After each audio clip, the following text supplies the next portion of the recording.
সেদিন সকালবেলা দেখি চোখটা পুরো আলুর মতো ফুলে গেছে। অটোর জন্য অপেক্ষা করছিলাম, তারপর অবশেষে অটো আসলো। এখন অটো করে পালপাড়ায় পড়াতে যাচ্ছি। ফেরার পথে স্টেশনে কাকুর থেকে একটা ব্যাগ কিনলাম। ব্যাগ দেখলে তো আমি যেন নিজেকে সামলাতে পারি না, তো যাই হোক কিনলাম। ওই যে ট্রেন আসছে, এখন বাড়ি যেতে হবে। এত বাজারপত্র কেন করে নিয়ে যাচ্ছি সেটা পরে বলছি, আগে দাঁড়াও ঝটপট করে সব পড়ানোগুলো কমপ্লিট করে নিই। এই যে সেই বাজার করার কারণ হচ্ছে এই লোকটা।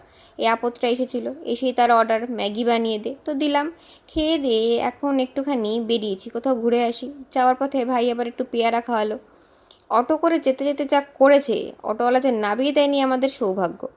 যাই হোক, সান্যালচরের দিকে যাচ্ছিলাম। এখানে চারপাশটা বেশ সবুজ, বেশ ভালো লাগে আমার। গিয়ে গরিবের দীঘা উপভোগ করতে করতে একটা লস্যি খেয়ে নিলাম। ওই দেখো গরিবের টাইটানিক যাচ্ছে। সেখানে একটু ঘুরে টুরে রাস্তায় ফেরার পথেও আবার বাউলামি শুরু করছে।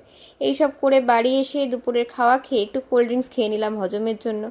বিকেলবেলা আবার যথারীতি রেডি হয়ে বেরিয়ে পড়েছি। আমরা যাচ্ছিলাম হচ্ছে কল্যাণীতে, দাদার ক্যাফেতে। স্টেশনে এসে গেছি। স্টেশনে এসে ট্রেনের জন্য অপেক্ষা করছি। আচ্ছা, এটা আমার নতুন ড্রেস, কেমন লাগছে আমাকে জানিও। এই হচ্ছে আমার পুকি ভাই। ওই যে ট্রেন আসছে, ট্রেনে উঠতে হবে।